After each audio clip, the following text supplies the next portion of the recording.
साथियों, आज फिर एक बार लोग सब स्टूडियो में इकट्ठे हुए हैं और एक ऐसे विषय को लेकर बात करना चाहते हैं जो हमारे जीवन के दिन प्रतिदिन की दिनचर्या को छूता है।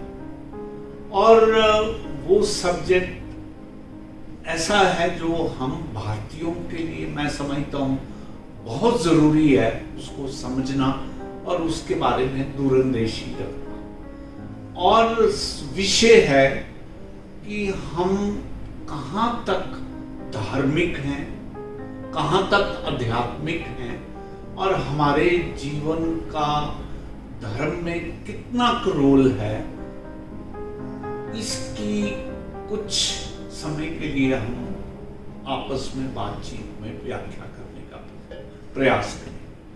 आज हमारे स्टूडियो में बात करने के लिए डॉक्टर श्री शालिर भिवानी से हमारे बीच में हैं। आप भिवानी गवर्नमेंट कॉलेज के रिटायर्ड एचओडी हैं इंग्लिश डिपार्टमेंट से।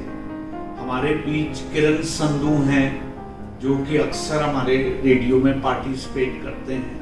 हमारे साथ राजेश्वर विशिष्ट हैं, इनको भी आप रोज रेडियो में किसी न किसी विषय पे बातचीत करते हुए सुनते हैं। हमारे साथ हमारी रेडियो जॉकी पूनम कालरा हैं। हम सब मिलके, मैं डायरेक्टर रेडियो मुकेश गंभीर, हम सब लोग मिलकर आज इस विषय पर बात करना चाहते हैं। तो सबसे पहले विशेष साहब, मैं आपसे मुखातिब होते हुए ये बात जानना चाहूंगा, आपको क्या लगता है कि क्या हम हिंदुस्तानी कितने धार्मिक हैं? मैं इसलिए पूछ रहा हूं, देखिए हम लोगों का जीवन गुजर जाता है और हम धर्म के नाम पर सुबह शाम दिया बाती कर लेते हैं, हनुमान चालीसे का अध्ययन कर लेते हैं, पाठ कर लेते हैं और हमें लगता है कि हम धार्मिक हो गए। या जो लोग मंदिर जा सकते हैं मंदिर चले जाते हैं या कुछ व्रत रख लेते हैं। क्या इन सब के साथ एक धार्मिक होने का जो हमारा लक्ष्य है पूरा हो जाता है, या ये सोच एक अधपकी सोच है? आप इसके बारे में क्या विचार? बहुत बहुत शुक्रिया सर। जैसा आपने कहा हिंदुस्तानी, जी, हिंदुस्तानी शब्द को मैं पहले लूंगा। अगर हम हिंदुस्तानी की बात करें तो जितने उदाहरण आपने गिनाए हैं, ये सारे के सारे उदाहरण आम तौर पे सनातन धर्मी लोग या जिन्हें हिंदू मोटे तौर पे कहा जाता है, उनके विषय में लागू होते हैं। लेकिन जब हम हिंदुस्तान की बात करते हैं तो और बहुत सारे धर्म भी हमारे सामने आते हैं। आप सबको मद्देनजर में रखकर बात कर सकते हैं। मैं वही बात करना चाहता हूँ। देखिए, मुश्किल ये है कि जो दूसरे धर्म हैं, सनातन धर्म या जिसे आप मोटे तौर पे बोलचाल में हिंदू धर्म कहते हैं, उससे अगर हम अलग हटकर देखें तो दूसरे धर्मों में ये फ्लेक्सिबिलिटी, ये आडंबर, ये दिखावेबाजी की जो बात है वो लगभग नगण्य है। क्योंकि उसका रीजन ये है कि वो सारे के सारे वन बुक गाइडेड रिलीजन्स है, वन स्क्रिप्चर। हाँ जी, वन स्क्रिप्चर है उनके पास। और जो उसमें लिखा है वहां को आर्ग्यूमेंट के लिए कोई स्पेस नहीं है। हाँ। और धर्म का जो मोटा मतलब है वो डिसिप्लिन ही होता है। तो वो डिसिप्लिन एक हॉली बुक जो भी है उनकी, उस हॉली बुक ने तय कर दिया है। तो वहां से इधर उधर जाने की जगह नहीं है। इसलिए अगर मैं मान लीजिए मुस्लिम्स की बात करूं तो उनके सामने कुरान शरीफ के सिवाय कुछ नहीं है और जो निर्देश उसमें दिए गए हैं लोग उसका पालन करते हैं। और दूसरी बात यह है कि उन धर्मों में कुछ नया एक्सपेरिमेंट करने का स्पेस बिल्कुल नहीं दिया जाता। इसलिए लोग उस डिसिप्लिन को मानने के लिए बाध्य हैं। और मैं उनकी बात करूं तो उनके यहाँ ये चीज इंटैक्ट है। उनके यहाँ दिखावेबाजी के लिए लगभग स्कोप नहीं है। और अगर वो दिखावेबाजी कहीं करते हैं तो उनके यहाँ फतवे जारी हो जाते हैं। उनके यहाँ बहुत सख्ती से निपटने का एक मैकेनिज्म है। जो हमारे यहाँ नहीं है। इसी तरह से बात करें आप क्रिश्चियंस की, तो क्रिश्चियंस भी कमो बेस वहीं जाते हैं। क्रिश्चियन थोड़े से एक मॉडर्न तरीके से चीज़ों को लेते हैं और खुलेपन से लेते हैं कि वे दूसरों के यहाँ इंटरफियरेंस नहीं करते और अपने तरीके से अपना जीवन जीते हैं। साथ साथ जो एक मॉडर्न अप्रोच है, साइंटिफिक अप्रोच है, उससे वो ब्लॉक नहीं करते हैं। तो वे इस सेंस में है, लेकिन उनके यहाँ भी दिखावेबाजी अगर आप तुलना करें तो बहुत कम है। इसी तरीके से अब आ जाइए आप हिंदुओं के साथ जुड़े हुए जो धर्म हैं, जैसे बेसिकली हिंदुइज्म जिसे आप कहते हैं वो एक पूरा संस्कार और संस्कृति है। उससे निकले धर्मों में आप बुद्धिज्म की बात कर सकते हैं, जैनिज्म की बात कर सकते हैं, सिखिज्म की बात कर सकते हैं। ये कहीं ना कहीं जुड़े हुए हैं, लेकिन तब भी जुड़कर भी ये इस तरह से अलग हैं कि इन्होंने आपके धर्म से क्रीम ले, अपनी दृष्टि से चीजों को चुन लिया और अपने धर्म को बनाया है। तो कमोवेश वो भी, उनके पास भी एक फोकस है। तो सिखिज्म जो है वो गुरु ग्रंथ साहिब में मानेंगे, भले ही गुरु ग्रंथ साहिब में आपके सारे के सारे जितने भी महत्वपूर्ण लोग हुए हैं उसमें कबीर भी मिल जाएंगे, रैदास भी मिल जाएंगे, सबके वचन उसमें हैं। तो इस दृष्टि से वे भी एक तरीके से एक दायरे में बंधे हैं और उस दायरे से ज्यादा ऑसिलेशन की गुंजाइश उनके पास भी नहीं है। यही बात बुद्धिज्म की बात है। बुद्धिज्म तो बेसिकली जो हमारे धर्म का ब्राह्मण स्वरूप था, ब्राह्मण धर्म के विरोध में ही दोनों धर्म पैदा हुए, बुद्ध और जैन, तो वो इस सेंस में अलग है। तो उनके यहाँ भी दिखावेबाजी नहीं है। अब मैं आता हूँ आपके बेसिक सवाल पर। बेसिक सवाल है जिसे आप हिंदुज्म कहते हैं या सनातन धर्म कहते हैं। हम पर हमारे यहाँ क्या है, इतना चिंतन की इतनी विचारधाराएं हैं, इतना स्पेस है सोचने के लिए कि आप लगभग नास्तिक होते हुए भी हिंदू बने रह सकते हैं। आपको निष्कासित करने के लिए आपके अगेंस्ट फतवा करने वाला कोई नहीं है। इसलिए हम आडंबर भी कर लेते हैं। अभी जैसे देखिए ना, हमारे सामने की बात है, आज किसी का टेलीफोन आया कि भाई एक हम पार्टी कर रहे हैं, शायद 1 या 2 तारीख से नवरात्र शुरू हो जाएंगे, तो नॉनवेज या ड्रिंक्स लोग लेंगे कि नहीं लेंगे। तो लोगों ने कहा यार ऐसा है, बस ले लेंगे चुपचाप, लेकिन इस बात का जिक्र मत करना। तो यानी इस बात ये है कि नवरात्र है, घर वाले ये ना कहें कि तुमने क्यों ड्रिंक किया, तुमने क्यों नॉनवेज खाया, उनको पता ना लगे तो हमारे यहाँ सब कुछ ठीक है। तो इस तरह की जो सुविधाएं हैं वे हमने कहीं ना कहीं क्रिएट कर ली हैं, और जब ये रुकावट है तो अध्यात्म की तरफ बढ़ना भी हमारे लिए थोड़ा डिफिकल्ट होता है। शीश जी, हम आपके पास पुनः लौटेंगे क्योंकि मिसेस किरण संधू ने जाना है और ये सिखिज्म रिप्रेजेंट करती हैं इस सेंस में, क्योंकि she herself is devoted towards Sikhism. तो मैं इनसे जानना चाहूंगा कि इनके क्या विचार हैं जिसके ऊपर हम बातचीत करें। सबसे पहले तो नमस्कार डॉक्टर गंभीर सर एंड रेडियो बूस्ट को बहुत सारा धन्यवाद।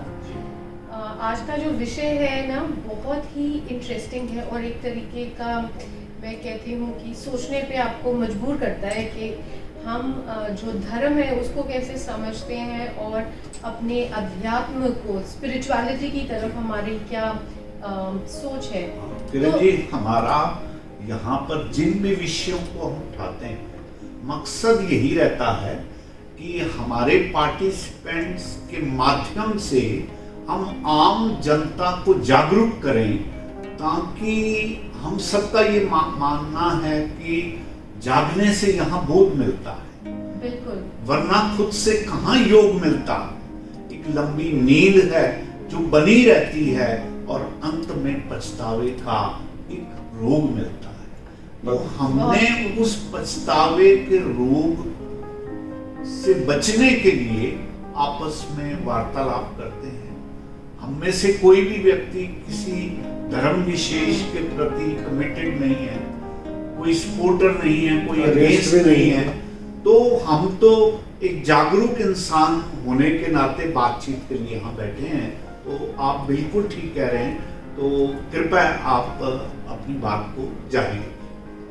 तो इसी को आगे बढ़ाते हुए मैं छोटी सी चीज़ ये शेयर करना चाहूँगी, वो ये है कि मोर देन धर्म, मतलब धर्म चाहे आप किसी भी धर्म में पैदा हो, जैसे मैं बाय बर्थ एक सिख हूँ, लेकिन अगर मेरे से कोई पूछे कि क्या मैं सारे सिखी के प्रिंसिपल्स सारे उनको फॉलो करती हूँ या कर पाती हूँ, तो निष्पेक्ष होके मैं ये बोलूँगी कि नॉट एट ऑल, बिल्कुल नहीं। स्ट्रिक्टली आप बिल्कुल नहीं, वो मेरा ऑनेस्ट जिसको कहना चाहिए कन्फेशन रहेगा।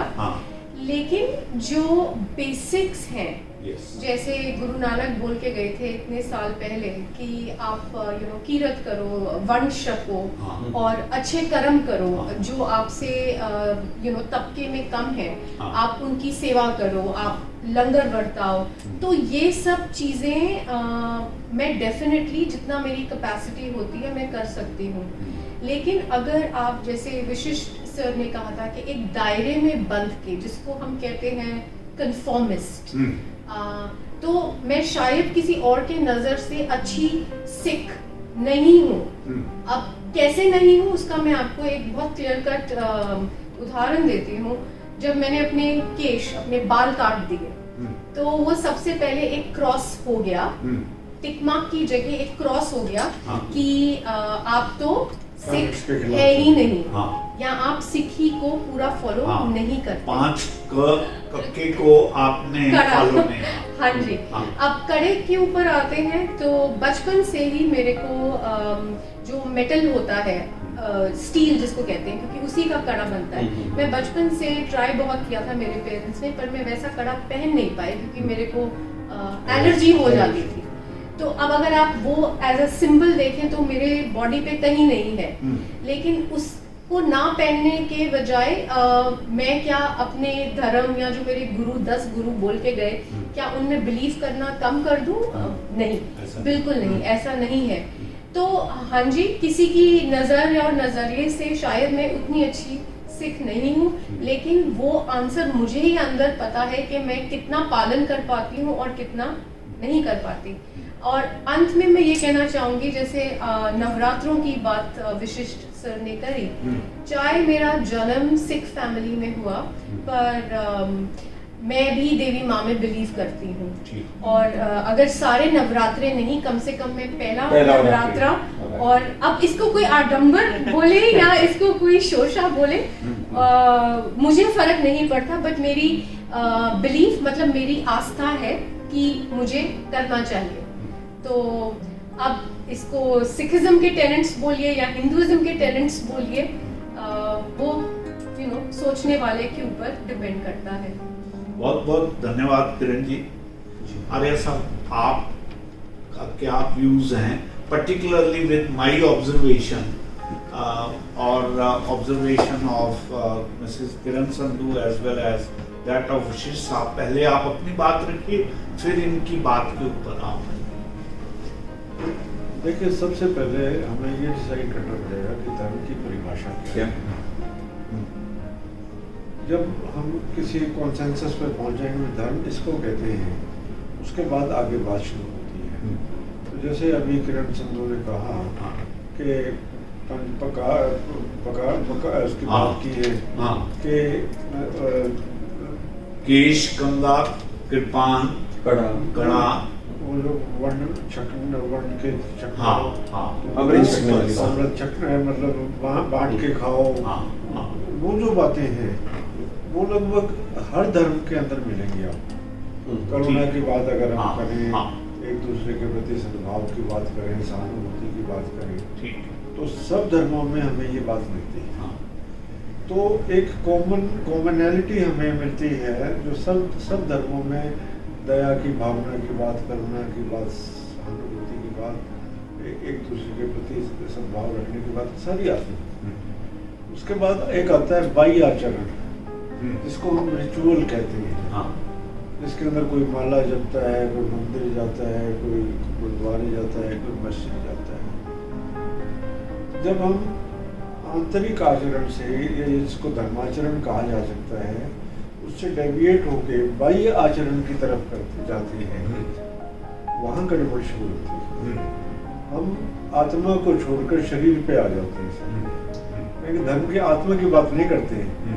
फिर हम रिचुअल्स की बात करने लग जाते हैं, और जब हम रिचुअल्स की बात करने लग जाते हैं तो जो धर्म का जो स्वाभाविक रूप है उसको भूल जाते हैं। जी। और जब हम आउटर साइज की बात करने लग जाते हैं तो हम पहचान करने लग जाते हैं कि इसने स्कल कैप पहनी हुई है, ये मुसलमान है, इसने माला पहनी हुई है, चोटी पहनी हुई है, तो हिंदू या तिलक लगाया हुआ है। और वहाँ से फिर एक विद्वेष की भावना शुरू होती है। एक बात तो ये।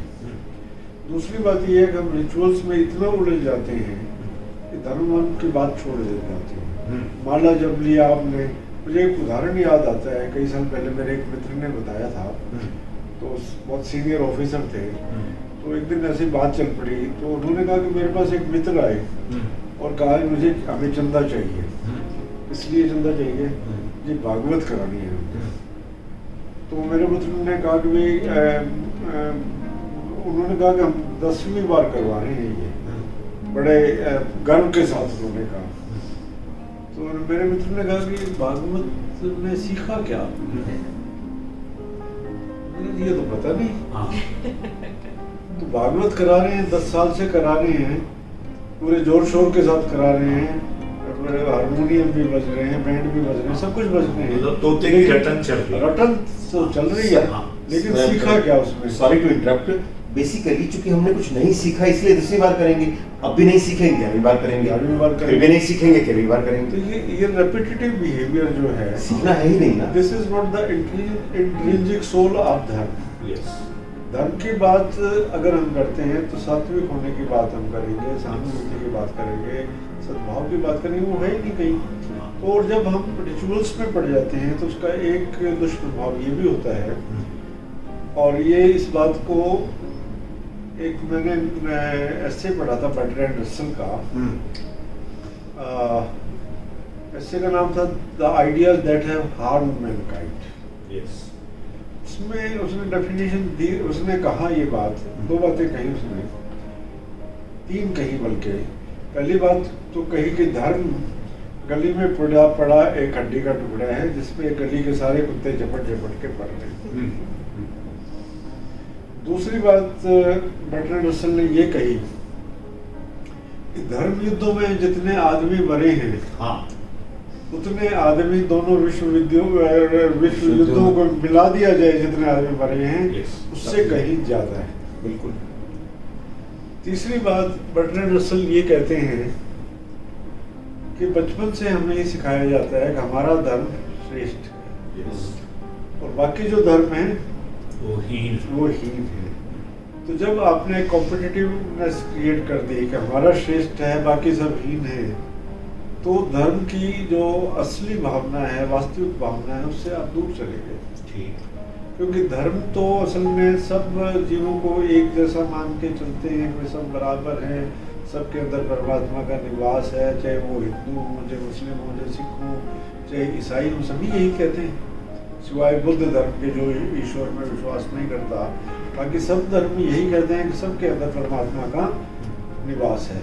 तो जब हम एक दूसरे को हीन बताने लगते हैं तो परमात्मा को ही आपने हीन बता दिया। हाँ। वो जो विश्वात्मा की हम बात करते हैं वही नहीं रही।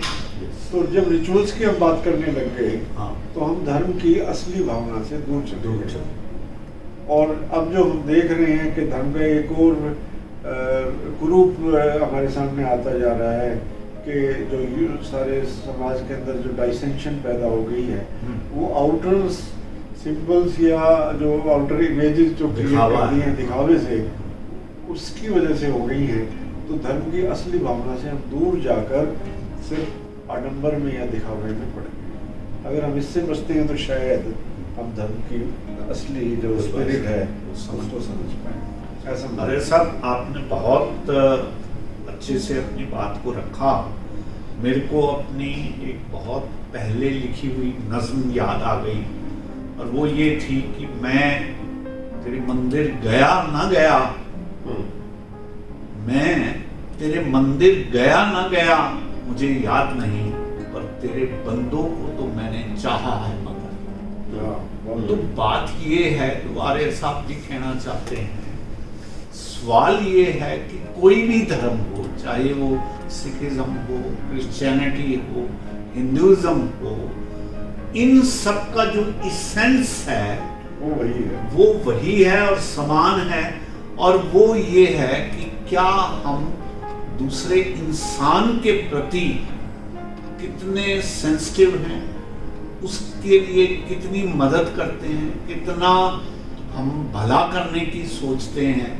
मुझे इनकी बात सुनकर ओशो एक कहानी कोट करते हैं, कहते हैं कि एक व्यक्ति गलती से कुएं में गिर गया और पूरा एक दिन प्रयास करता रहा कुएं से बाहर निकलने को, लेकिन नहीं निकल पाया। अगले दिन सुबह उठकर उसने ये कहना शुरू कर दिया कि अल्लाह के नाम पर मुझे बाहर निकालो। कोई हिंदू जा रहा था, उसने नीचे झांक के देखा तो देखा भाई ये तो अल्लाह के नाम पर बाहर निकालने की बात कर रहा है। चला गया आगे, वो आगे चल दिया कि भाई ये मेरे मजहब का आदमी नहीं है। जब डूबते हुए व्यक्ति को लगा कि भाई मेरी कोई मदद में नहीं आ रहा, तो उसने एक एक करके सभी धर्मों के देवताओं के नाम लेने शुरू किए। आखिर तक वो रात भी ऐसे ही गुजर गई और उसको कोई निकालने वाला नहीं रहा। तब उसको जब ये सारी बात समझ आई तो उसने कहा कि कोई इंसानियत के नाम पर मुझे बाहर निकालो। तो कोई व्यक्ति ऐसा मिल गया जो किसी धर्म मजहब से जुड़ा हुआ नहीं था, तो उसने उसको बाहर निकाला। तो सच्चाई तो है ये कि धर्म तो हमें खंडों में बांटता है और इंसान से काटता है। इसलिए तो बच्चन साहब ने ये लिखा था कि मंदिर मस्जिद लड़वाते बैर कराती मधुशाला, प्रेम कराती मधुशाला। तो बात ये है, वैसी मधुशाला बेहतर है जो इंसान से प्रेम करना सिखाएं बनिस्बत की वो बाहरी आडंबरों से भरे हुए, नफरत से भरे हुए ऐसे मंदिर मस्जिद या दूसरे धर्म के गिरजाघर, कोई भी हम नाम ले लें, असल में तो इंसान आदमी का स्वरूप है। अगर इंसान परमात्मा का स्वरूप है तो हमें ये इंसानियत ही हमारा धर्म है। हमारे बीच में जो हैं वो पूनम कालरा जी हैं, अच्छा वेल ट्रेवल्ड हैं, विदेशों में जा चुकी हैं। तो मैं जानना चाहूँगा कि आपका ट्रैवलिंग के आधार पर, अपने निजी जीवन के आधार पर आपके इसके बारे में क्या व्यूज़ हैं जिस पर हम बात करेंगे। Thank you. एक्चुअली जब हम छोटे थे हमारे फादर ने हमें ऐसे बड़ा किया कि कोई रिलीजियस के उन्होंने कहा कि भगवान एक है, ऊपर वाला एक है, तो आपको कोई रिलीजन फॉलो करने की जरूरत ही नहीं है। क्या बात। और सबसे बड़ा रिलीजन है to be a good human being. Yes, very good. Yes, कि आप अगर अच्छे इंसान बन जाएंगे तो आप धार्मिक बोलिए, स्पिरिचुअल बोलिए, कुछ भी बोलिए, आप धार्मिक हैं। और सही इसी तरीके से हम लोग बड़े हुए, चाहे वो मंदिर जाना है, चाहे वो मस्जिद तो खैर अलाउड नहीं है, लेकिन अगर गुरुद्वारे जाना है, चर्च जाना है, हम लोग जाते थे, सबके आगे अपना माथा जोड़ते थे और निकल आते थे। लेकिन रिचुअल्स के लिए उन्होंने कभी हमें नहीं बोला कि आपको ये करना है, नहीं तो भगवान ये कर देगा, ये नहीं करेंगे तो ये हो जाएगा, क्योंकि वो भय से होता है। सारे रिलीजन्स जो है वो भय पैदा करते हैं, जिससे वो इंस्पायर करते हैं लोगों को फॉलो करने के लिए। सो मेरा ये अपना मानना है कि रिलीजन से ज़्यादा स्पिरिचुअलिटी ज़्यादा ज़रूरी है, जहाँ हम बोलें कि हम एक अच्छे ह्यूमन बीइंग बनेंगे, जितना हो सके हम लोगों की मदद करेंगे और इस अच्छे भाव को आगे बढ़ाएंगे, ना कि रिचुअल्स। मुझे आपकी बात से मुझे एक पुरानी बात याद आ गई। मंदिर में कुछ कैलेंडर मिलते थे, बहुत छोटे थे, हम जाया करते, ये पाप करेंगे तो इसमें करनी कुछ ऐसा। तो इससे मुझे याद आया अचानक, जैसे आपने बात की कि लगभग दुनिया के लगभग सभी धर्म भय के आधार पर चलते हैं, कि डरा के, उठा के नहीं, डरा के फॉलो करने के लिए मजबूर करते हैं।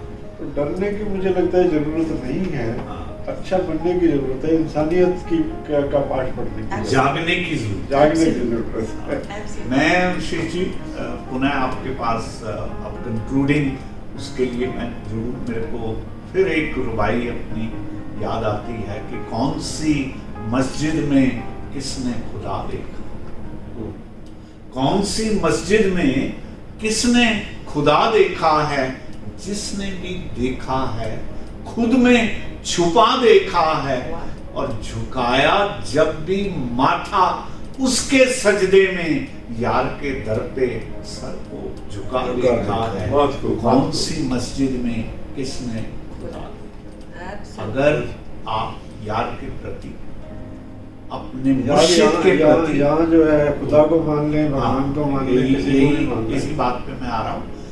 यार मीन मुर्शिद, यार मीन वो व्यक्ति जो आपको सही राह पे डाले। वो आपकी प्रेयसी भी हो सकती है, मित्र भी हो सकता है, गुरु भी हो सकता है।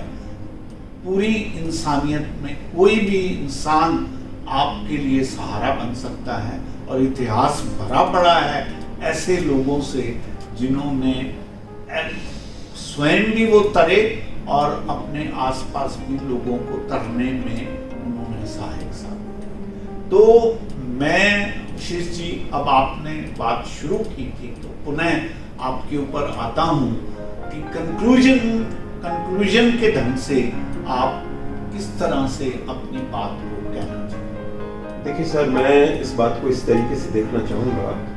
आमतौर पे हमें ये सिखाया जाता है कि सब धर्म एक सी शिक्षा देते हैं जी। ये बड़ा फॉल्स नैरेटिव है, और इसे जानबूझ के पता नहीं क्यों क्रिएट किया गया है। शायद इसलिए क्रिएट किया गया है ताकि लोग एक साथ रह सकें।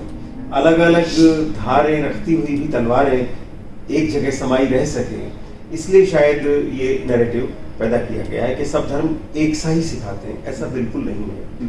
सब धर्म अपने अपने तरीके से चीज़ों को डिफाइन करते हैं, और एक धर्मों में छुपा हुआ, मुझे नहीं पता, मैं जिस धर्म से बिलोंग करता हूँ उसमें ये चीज़ शायद सबसे कम हो। हर धर्म अपने आप को बढ़ाना चाहता है।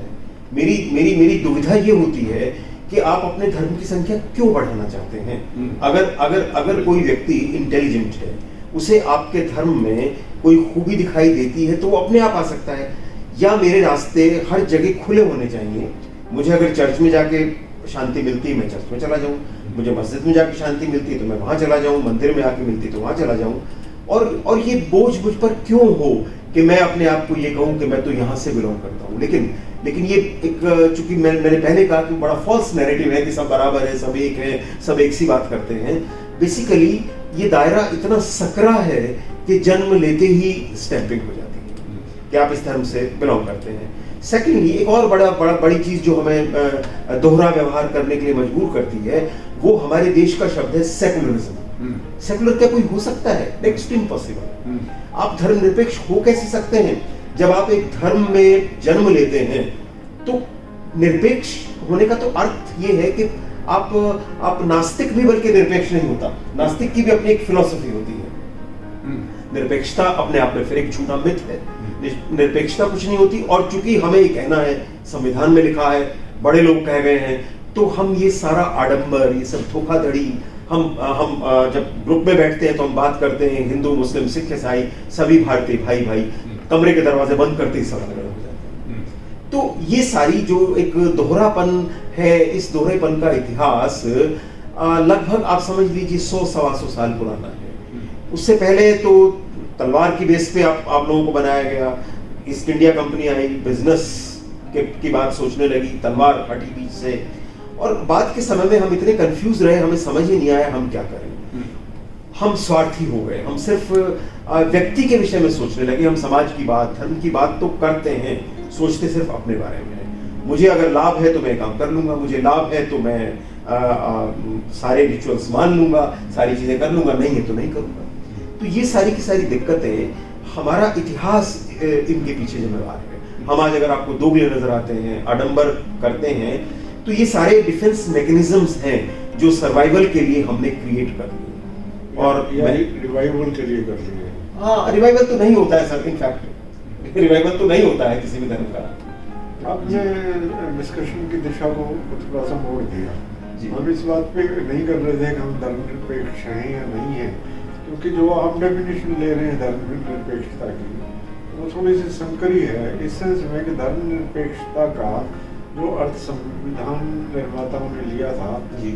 उनका ये मकसद था कि सब धर्मों को समान आदर मिलना चाहिए। तो उसे फिर समान धर्मता क्यों नहीं कहा गया, फिर धर्मनिरपेक्षता का नहीं कह सकते? नहीं, इसके अब संस्कृत रूट्स क्या निकल के आई है निरपेक्षता की, हमने क्या कहते सेकुलर वर्ड लिया सर, वो तो हिंदी में सोचते ही नहीं थे, उन्होंने तो सेकुलर वर्ड लिया, सेकुलर का अनुवाद हमने धर्मनिरपेक्षता कर दिया। अब आप बेहतर जानते होंगे सेकुलर का सही अर्थ क्या हो सकता है। मैं थोड़ा असहमत हूँ आपसे इस मैं भी विषय असहमत में, हूँ। बहुत कि भाई बिकॉज अगर सेक्युलर अगर नहीं है इसका मतलब ये नहीं कि we can not aspire for it. उन्होंने ये किया कि we will aspire to be secular. वो अब बाकी आप लोग लड़ रहे हैं, maybe we will get inspired to be secular. अब जस्ट बिकॉज अभी नहीं है या कहीं नहीं है, कुछ लोग कोई आदर्श तो लेके चलना पड़ेगा। हाँ, आदर्श तो लेके चलेंगे आप। और मैं उससे भी असहमत हूँ कि आप कह रहे हैं कि सारे धर्म एक जैसे नहीं है, अलग अलग हैं। मैं ये कहती हूँ सारे धर्म अगर आप बेसिक आप सारे Candidates को की बात पढ़े, करें। हाँ, तो सब एक है, लेकिन सबकी इंटरप्रिटेशन ऐसी हो गई है कि वो अलग दिखते हैं। लेकिन कोर वैल्यू जो ओरिजिनली रखी गई थी सब में, वो ऑलमोस्ट सेम है। आइडेंटिकल तो नहीं हो सारे सकते, धर्म ना लेकिन एक समय पे almost- पैदा हुए हैं, ना कोर वैल्यूज एक समय पे सेट हुई हैं। ये बेसिकली एक ऐसा नैरेटिव है जो लंबे अरसे से फैलाया गया है और कुछ लोगों ने स्वीकार कर लिया है। मैं हिम्मत कर रहा हूँ उसे अस्वीकार कर दें। वो आपका व्यू है, हिम्मत की बात नहीं है, वो आपका व्यू है कि आप अस्वीकार करते हैं। हमारा व्यू है कि हम नहीं अस्वीकार करते। चलिए, मैं तारिर साहब आप पर ध्यान केंद्रित करते हुए एक अपनी रुबाई कहता हूँ कि छोड़ बाहर को मन को देख, और भीतर है जो धन को देख। अरे क्यों भटके हैं मंदिर मस्जिद, अपने भीतर फन को देख। बस ये असली बात ये है। असली बात है। तो मेरा ये आपसे ये जानना है कि क्या धर्म जो बाहरी तौर पर हम प्रकट करते हैं,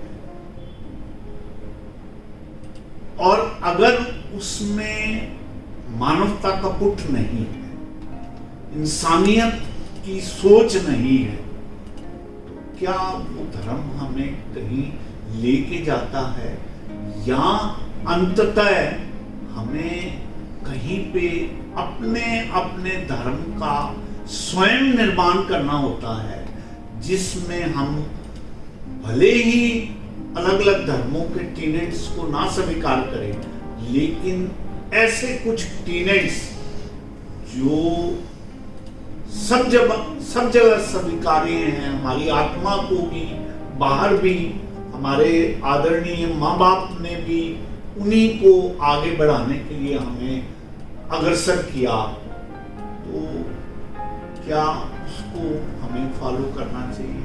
क्या है? देखिए, पहले तो मैं राजेश्वर वशिष्ठ की जो थियोरी है उसको अस्वीकार करता हूँ। ओके। मुझे ऐसा लगता है कि जो मैंने पढ़ा है, और मैं काफ़ी कुछ पढ़ता रहता हूँ, कि कुछ कॉमनैलिटी है सब धर्मों में। आप बाइबल को देख लीजिए, वो कंपैशन की पिटी की बात करता है। Yes. हम भी करते हैं, इस्लाम भी करता है, हाँ, सिखिज्म भी सिखिज्म करता है। करता है। हाँ। ईसा के लिए मतलब हमें बौद्ध धर्म में भी यही मिलता है, जैन धर्म में जो, और यहूदी धर्म पुराने सब में यही मिलता है। दूसरी बात इसके अंदर ये आती है कि धर्म की हमने अलग अलग परिभाषाएं बना दी। अगर महाभारत के कॉन्टेक्स्ट में बात करें तो भीष्म कुछ का धर्म कुछ और कहता है, द्रौपदी किसी और ढंग से इंटरप्रेट करती है, युधिष्ठिर किसी और ढंग से करते हैं, अश्वत्थामा मर गए आदि बात बोल करके फिर भी धर्म पुत्र माने जाते हैं। तो ये हमारे अपने पर्सनल स्वार्थ हो सकते हैं, या स्वार्थ ना कहें तो हमारे अपने पर्सनल विचार हो सकते हैं, लेकिन हकीकत ये है कि कोर वैल्यू सब धर्मों की एक है। एक बात। दूसरी बात की तरफ हम मुड़े तो हम ये देखेंगे कि अगर हम रिचुअल्स को कम इम्पोर्टेंस देते हुए अपने आप को एग्जामिन करें, इंट्रोस्पेक्शन करें, और अपने आप को एलिवेट करने की कोशिश करें अच्छाई की तरफ, वो सबसे बड़ा धर्म है। लेकिन जब हम अपने आप को उठाने की बात करते हैं तो दूसरों को गिराने की बात ना करें। यस असली झगड़ा क्या होता है कि आपने अपने आप को उठाने, बहुत बढ़िया बात है, हम अपने जिसको हम अपना धर्म मानते हैं कर लें, कोई दिक्कत नहीं। लेकिन जब ये कहते हैं कि मैं मुसलमान हूँ इसलिए हिंदू खराब है, या मैं हिंदू हूँ इसलिए मुसलमान खराब है, तब झगड़ा शुरू होता है। और ये आज से नहीं है, ये हजारों साल से जो वेस्टेड इंटरेस्ट है, पॉलिटिकल इंटरेस्ट कह लीजिए या इकोनॉमिक इंटरेस्ट कह लीजिए, वो हावी हो जाते हैं और ऑर्गेनाइज्ड रिलीजन का को जब शेप देते हैं वहाँ गड़बड़ होती है। स्व धर्म की बात करें, पर्सनल धर्म की बात करें तो कोई झगड़ा नहीं किसी के साथ। जो बात आर्य साहब कहते हैं आशीष जी, मैं फिर एक रुबाई में कहता हूँ कि यूं ही लड़खड़ा के गिरने से सहारे नहीं मिलते, यूं ही लड़खड़ा के गिरने से सहारे नहीं मिलते, और यूं ही डूब जाने से किनारे नहीं मिलते। यार ही मिला दे रब से बात और है, वरना उम्र भर उसके इशारे नहीं मिल रहे। तो जो बात है वही जो आर्य साहब कह रहे हैं कि इन बासी बंद धर्म ग्रंथों से उभर के बाहर निकलने की बात और स्वयं को स्वयं से जानने की बात है। एक जगह मैंने और लिखा कि तेरे मंदिर में जाकर हम पहुंचे कहां, खुद से ही खुद में पूछे कि हम पहुंचे कहां। तो बात ये है कि सिर्फ मंदिरों में जाके नाक रगड़ने से कुछ हासिल नहीं होता। हासिल तो तब होता है, मैं जानता हूं आपके भी यही व्यूज हैं, हासिल तब होता है जब आपके भीतर का मंदिर स्वयं में उभर कर उदय होता है और आप उसके प्रति नतमस्तक होते हैं। जो बात मैं अंडरलाइन करना चाहता हूँ प्लीज, वो ये है कि जब इसको कम्युनल या ऑर्गेनाइज रूप दे दिया जाता है, उसके पीछे पॉलिटिकल रीजंस भी होते हैं, उसके पीछे इकोनॉमिक रीजंस भी होते हैं, तब सारी गड़बड़ शुरू होती है। अगर धर्म इंडिविजुअल तक सीमित रह जाए तो शायद कोई प्रॉब्लम हो ही ना। लेकिन ऐसा होता कहाँ है सर? नहीं हो या ना हो, लेकिन वही बात है, आदर्श की बात तो हम करेंगे, हमें ठीक है कि जब कम्युनल शेप आ जाती है तो फिर फेसबुक और ये SMS और ये सारी चीजें आनी शुरू होती हैं जो कि हेट्रेड को और बढ़ाती हैं, वातावरण को और बढ़ाती हैं। तो पूनम जी, इस राउंड के आखिरी दौर पे आप कुछ कंक्लूडिंग वे में क्या कहना चाहते हैं? आई थिंक जो निकला है वो यही है कि एक अच्छे ह्यूमन बीइंग बनिए। यस। जो सारे लोगों को एकत्रित करे, इकट्ठा करे, वो चीज़ें करे, और ज़्यादा रिलीजियस जो कहते हैं रिचुअलाइजेशंस न करें। एक एसेंस रखें, अपने एसेंस, कोर वैल्यूज रखें as a good human being. तो वो आप बिल्कुल ठीक कह रही हैं। देखिए, मेरा ये मानना है कि हम सब लोग समाज में कई आवरण ओढ़ के जीते हैं। हम अपने धर्म के उन रिचुअल्स को वहां तक पालन करना चाहते हैं जिसमें मेरे आसपास के लोग मुझे धार्मिक भी समझते रहें, मेरा अंदर खाते जो स्वार्थ है वो भी पूरा होता रहे, और बाहरी तौर पर मुझे ये तगमा, ये पदवी मिलती रहे कि भाई धार्मिक है। तो जो आपने शुरू में उदाहरण दिया कि नवरात्रे में ये बात कही गई कि भाई हमें ड्रिंक्स भी करना है, और तो ये जो मुखौटे ओढ़ना है, इसको जब हम छोड़ते हैं और सीधा सीधा अपने को प्रकट करते हैं, इसलिए मैं बार बार इस रुबाई को कहता हूं कि कोई भी आईना मुझे मेरा अक्षय तो दिखाता है, रह जाता है जो भीतर मेरे, कहां वो मुझको बताता है। तलाशता फिरता हूं खुद को, खुद ही में मैं, तब कहीं जाकर अंत में वो मेरा स्वरूप मुझको समझाता है। बिल्कुल, धर्म का अर्थ अपना सच्चा स्वरूप समझना है, अपने होने का, अपने वजूद का, अपने भीतर की अच्छाई को उद्धृत करके उसको समझना और ओकेजन आने पर उसको इम्प्लीमेंट करना, ये धर्म हमें सिखाता है। सभी धर्म ग्रंथों में इसके उदाहरण हैं। चाहे गीता की बात उठा लो, श्री कृष्ण अर्जुन से कह रहे हैं कि उठ युद्ध कर, क्या तुम नपुंसकों की बातें कर रहा है। उधर किस ढंग से गुरुओं ने अपने बच्चों का त्याग करके अपने धर्म का पालन किया। तो मेरा ऐसे और दसियों उदाहरण दिए जा सकते हैं, चाहे वो जीसस क्राइस्ट के हैं, चाहे वो मुस्लिम धर्म के हैं। तो कहने का मतलब ये है कि सिर्फ दिखावटी ओढ़ना अगर धर्म का नाम है तो उस धर्म को हम धर्म नहीं मानते। धर्म तो वो है जो हमारे होने के साथ जुड़ा हुआ है और हमारे भीतरी गुणों को उजागर करके उसका प्रकटीकरण करने का दूसरा काम है। तो मैं समझता हूँ इन शब्दों के साथ मैं आप सब विद्वान जनों का आभार व्यक्त करता हूँ कि आज इस बहुत ही गूढ़ विषय पर आप लोगों ने अपने विचार रखे।